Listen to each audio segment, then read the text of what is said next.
footprints, the blood, the sweat, the tears through the years to get us here. All like mind, like soul, like shadow, like soul, like goals, united here in this moment to praise and worship and appreciate and love on one another, to lay out more foundation for the seeds that follow behind us, the deeds that we develop today in these times, that it etch our glorious history more defined through the ages of time and unify us with one goal in mind: liberty, justice, freedom for each one of us. Yes, I said us. It will take us. It has been us. In this moment, touch our minds, touch our hearts, touch our souls.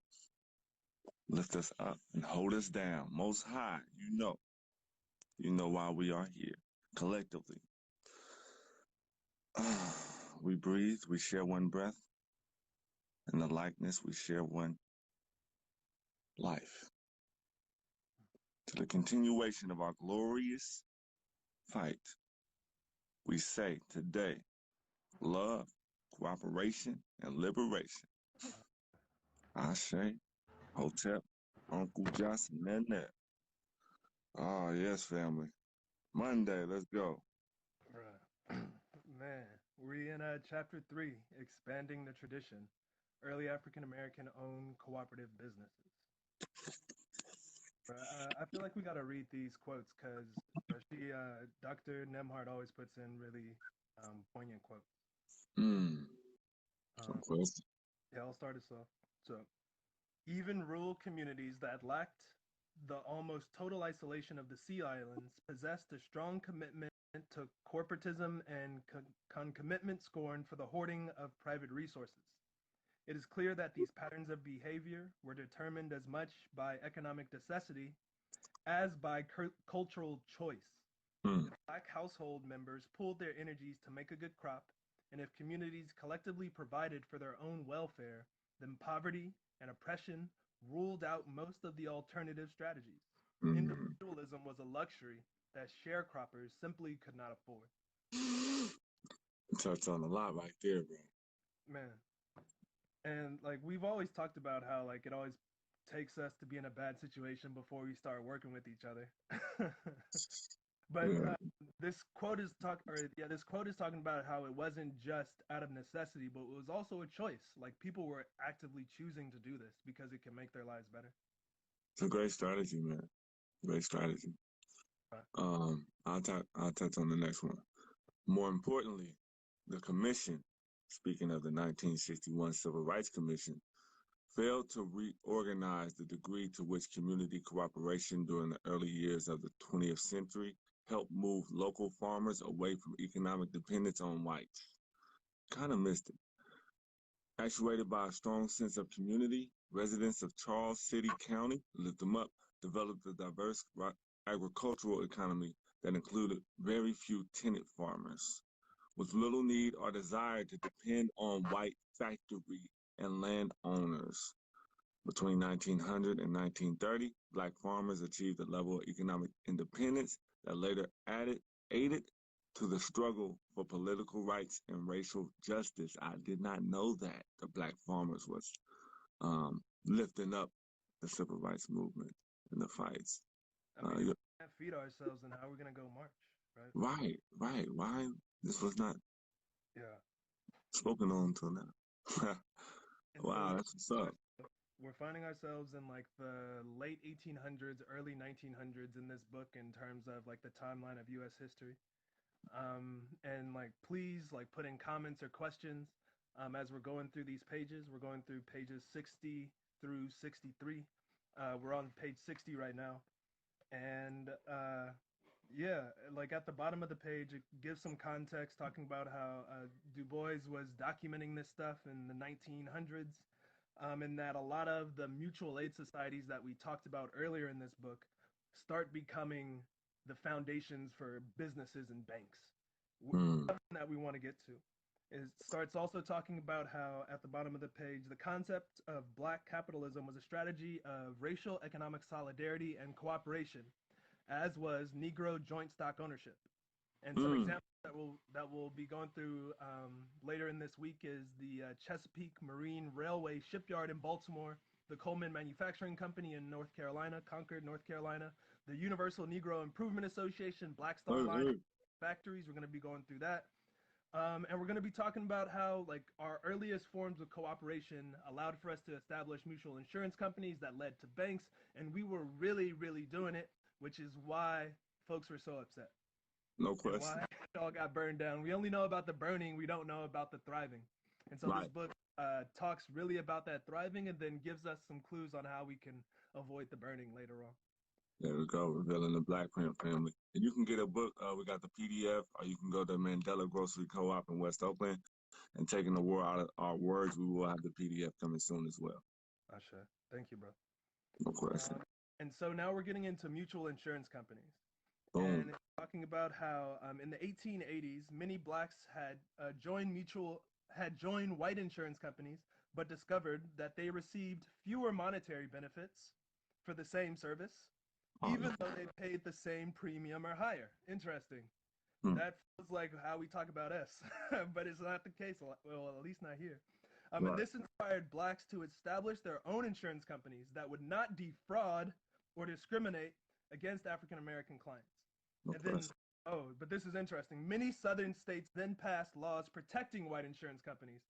And we always hear this myth about how capitalism is a free market. It's never been a free market. The government always subsidizes and supports those that they feel are important.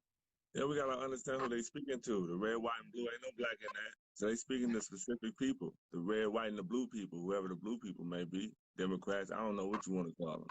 But we have to decode the message and refocus our intentions and our actions to specifically lifting up our people in our community. Yeah. But that's what they doing. Every culture around the world, family. That's, you know. Right, and now we're gonna talk about one of the most prolific mutual aid insurance companies that formed by way of the Grand United Order of the True Reformers. And they started. I like that name. Bruh, that's bro, we have some baller ass names back there. It owned considerable real estate and conducted a banking and annual premium insurance business in Richmond, Virginia. So this is the same spot where the Independent Order of St. Luke and Maggie Lena Walker that we talked about in chapter 1, same area. So lots of, like we said, throughout, there's always high concentrations of mutual aid going on. And that mutual aid has given us the foundation to go to the next step. And so we're seeing, I should mention that after doing some research, and I posted this in Repair Nation stories, the gentleman who started this or who really took them forward is William Washington Brown, a reverend who within 2 weeks of being voted into office was we're doing a mutual insurance company, and then rocketed off from there. And so what they were able to do is in 1881, with 100 members and capital of $150, they started the thing. And so we're seeing 10 years later, they had more than 50,000 members. The society paid out $606,000 in death claims and $1.5 million in sick claims. Bruh. And this is by 1901. And I pulled up the Bureau of Labor Statistics inflation calculator so we can get an understanding of how much this actually was, because it's a lot right now. Drop the stats. The Bureau of Labor Stats doesn't let us go past 1913. Okay, so we can only get within about 12 years of the inflation, but it's saying that this combined was about $2.2 million. And the same buying power today would be $55 million. So we had a $55 million mutual insurance company, and that's just one of them. One of them, bro. I tell people about our money being, you go to Ghana right now, $100 is $500 in Ghana. And we lose our mind like, what? Bruh, just almost 100 years ago, or less than, a million was about 30-some million right now. You Right. know, in all time. So 2 million you just said was about 50 million. That's times 25, family. You know,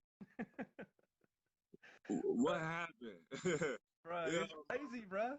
It's crazy. know, Yeah. And so the true reformers had about so, $223,000 in assets. boom, They had almost 2,700 lodges across the South. work. And yeah, like they were making sure that folks had life insurance and death insurance at a time when companies either weren't letting us in or were defrauding and discriminating against us. So we had us. Like it wasn't an issue. No question. And we talk about life insurance and death insurance today in our community. It's like, huh? You know, we wait to the last minute. And that's a lot of ways I see strategies, tools I see people to generate and keep wealth building in the family for the next generations. Yeah. And we miss on that, what, $100 some, $200 some a month investment so your kids can get 1 million in the event of your passing. You know, we got to get back to these strategies. And Authentic African says from 150 to 1 million. Oh, that was a question. No, family. Uh, All of these mutual insurance companies, like when they get all of these members, those members are going to be paying a fee to enter, an initial fee, and then there's also dues that you pay monthly usually. And so mm, everyone's always paying in, and then if you have a hard time, that's when you withdraw sick benefits or death benefits. there you So go. same thing that we're doing with insurance is just cooperative. No question. And that's how we would get from 150 to 1 million, family, over time. Everybody putting that 150 in. Mm. And so on the next page, page 62 of Collective Courage, we're in chapter 3. We're seeing that the United Order of True Reformers started a savings bank in 1887, the Reformers Mercantile and Industrial Association, which had a chain of stores with annual business of more than $100,000. And so Mm, I'm going to enter that in right now.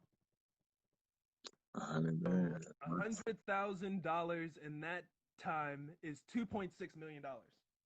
So they were they had a they had a weekly newspaper, a 150 room hotel, a room for Move. the elderly, a buildings Woo, and loan association, and a real estate department. woo, They woo, woo. enhanced their reputation during the financial panic by paying all claims made when other banks Mm, couldn't. that's what's up. Staying true. Mm-hmm. I was getting about 2 million annually, you know, in that time. Yep. Wow. And we're seeing. Black print family. Oh, go ahead, bro. No, no, go. I just ad lib. I just said black print. Go ahead, Sonya. Bro, for real. And we're seeing again the Independent Order of St. Luke, which also created a successful insurance company and a bank under Maggie Lena Walker. So chapter 1, some earlier videos if you want to hear more about that. Then we're moving into the North Carolina Mutual Insurance Company, which was the largest of the state-based, locally owned insurance companies until World War One. It, it was established in 1903 as a mutual aid movement, like the same things we're seeing now, people helping get each other food or help each other if they're sick. Like that stuff can grow if we're intentional about it. Yes, yes, I. So at its first meeting in 1904, at a colored state fair, the agents testified to the powers of racial cooperation and Mm, offered resolutions at sessions open to the public to promote the message of racial solidarity. that's what's up. It became the largest Negro insurance company in the world, and the standing was so strong that it qualified as a legal reserve company in 1913 with Hey, loans from Fidelity Bank and Duke. And for those that aren't quite sure what that means, so insurance companies and banks have to keep a certain amount of assets in reserve based on how much either loans or insurance policies that they have out. And so, do a little bit of research. You'll see on Investopedia it's saying for insurance companies that has to be 8 to 12%, and for banks, when they're like giving out loans and things, it's typically 10%. But interestingly enough, while doing that research, I saw that right now the Federal Reserve has basically suspended the reserve requirements for banks, and that means wow. that any bank, if they had like, they could just basically make loans out of thin air and then keep creating loans. And if we had our own bank, we'd be able to fund all of the stuff that we're thinking about right now. And we're No going to see question. that the North Carolina Mutual, as it says in here, uh, so near the center of the page, North Carolina Mutual was very involved in the black community and formed the heart of black political economy in Durham, North Mm. Carolina. Boom, boom. In 1927, the president, Charles Clinton Spalding, worked with the federal government on a black capitalism initiative. Black That same capitalism. year, they did a stock taking and fact finding conference, which was attended by W.E.B. Du Bois, presidents of Tuskegee, presidents of Howard, A. Philip Randolph, who is involved throughout this whole book. Yeah, work. He took over the National Negro Business League after Booker T. Washington was deceased. Right. Putting in And work, like, man. bro, that's how we were so impactful. Like we had tanks behind us. Yeah. The Yeah. heart of our political movements. Bro. And kept building, kept going. As you see, the players' names, these big names show up over and over and over. Not to mention the small tasks that they did, the teaching they did, the communicating they did, the vaccine work. So everybody we can play our parts, man, and consistently keep putting this work in. You know, man, this is glorious. This is glorious. We haven't even got to the '60s yet, family. Authentic African says, yeah, get it now before it falls. Get it before everything falls. That's true. This is a great time to get on business, get things going, get to launching these ideas and coming together collectively. Oh, Who can we turn to now? The question is, we always say to each other through ocracy. Authentic African, like I just want to say that North Carolina Mutual Life Insurance Company is still around today. They've been around for over 120 years. You can look them up, North Carolina Mutual. They have $14.3 billion in total equity right now. Not sure if they're still the heart of the political economy, but it is a testament to when we build these things, they can last. And we just had to be like, I don't know, bro. What were you saying? I'm sorry. No, yeah. I said no question. But did you say million or billion? 14 million? Billion with the B. That's what's up, bro. That's what's up. This is such a powerful time to be presenting us with this message. Blessings from the Black Mental Health Society. That's what's up. Yeah, so just want to thank everyone from joining us, the Repair Nations folks that join us throughout the weeks, and everyone coming in and out through New Economy Coalition. We're on page 63 of Collective Courage, chapter 3. And this next paragraph is the heart of, I think, what we've always been telling each other. It says that every success it had was seen as racial success. Buying a policy meant double protection, life insurance, and Negro employment. Right.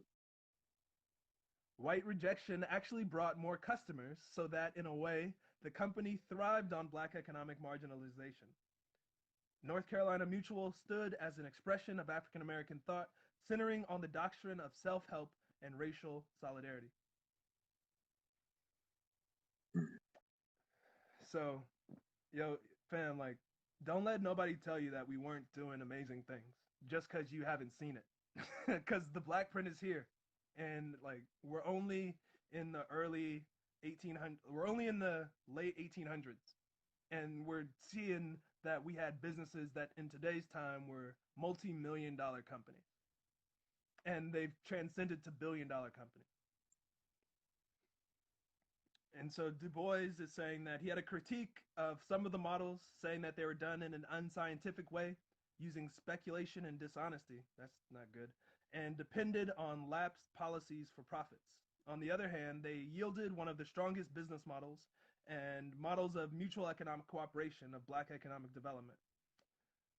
Weir notes that Negro banks sprang almost involuntarily from Negro insurance companies, continuing the progress of economic development started by early mutual aid societies.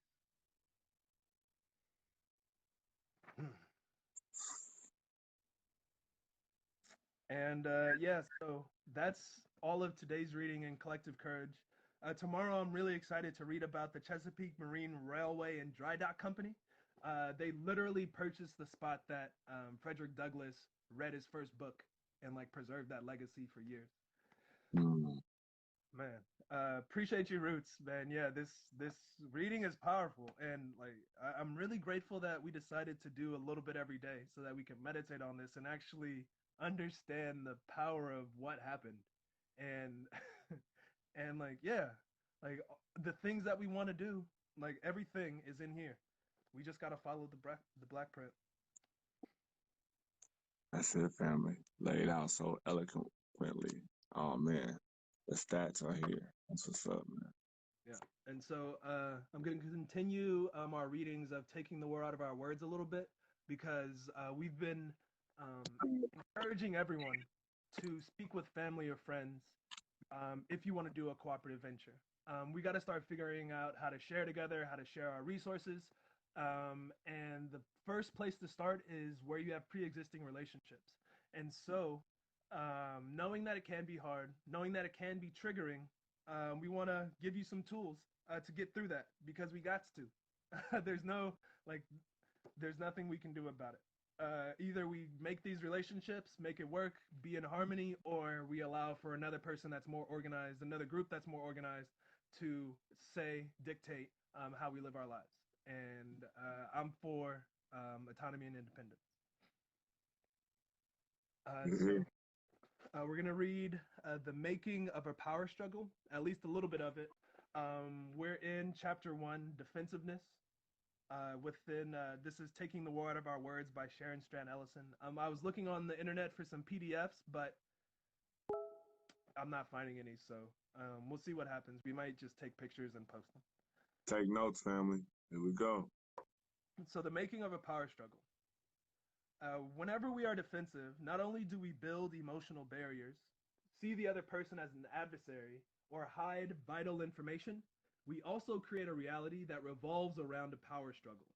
A power struggle is essentially a fight in which we use our words, tone of voice, and body language as weapons of war in order to gain control over someone else. Mm.